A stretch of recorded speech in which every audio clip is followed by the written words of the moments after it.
តិភាពខ្ពស់បំផុតគឺបញ្ឈប់សង្គ្រាមកម្ពុជាថៃឲ្យបានឆាប់បំផុតនិងការពារប្រជាពលរដ្ឋស៊ីវិលលោកវ៉ាងវិនប៊ីនឯកអគ្គរដ្ឋទូតចិនប្រចាំកម្ពុជាបានឲ្យដឹងនៅថ្ងៃទី15ខែធ្នូម្សិលមិញថាអតិភិបខ្ពស់បំផុតគឺបញ្ឈប់សង្គ្រាមនិងការពារពលរដ្ឋស៊ីវិលលោកនិយាយដោយក្តីសង្ឃឹមថាភាគីទាំងកម្ពុជាថៃនឹងអត់ធ្មត់ជាអតិបរិមាចាត់គ្រប់វិធានការដើម្បីឈានទៅបទឈប់បាញ់ឲ្យបានកាន់តែឆាប់បំផុតដើម្បីកសាងសន្តិភាពនិងស្ថិរភាពនៅតាមព្រំដែននិងដើម្បីផលប្រយោជន៍ប្រជាជន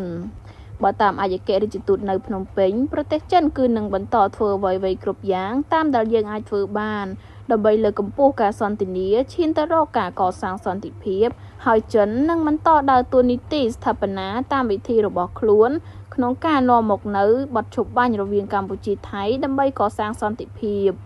ការចេញសារអំពាវនាវរបស់លោកវ៉ាងវិនប៊ីនធ្វើឡើងក្រោយអ្នកនាំពាក្យក្រសួងការបរទេសចិន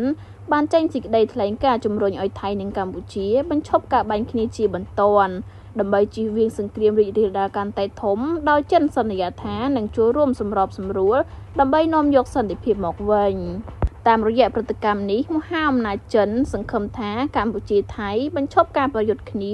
និងបន្ថយភាពតានតឹងឲ្យបានឆាប់បំផុត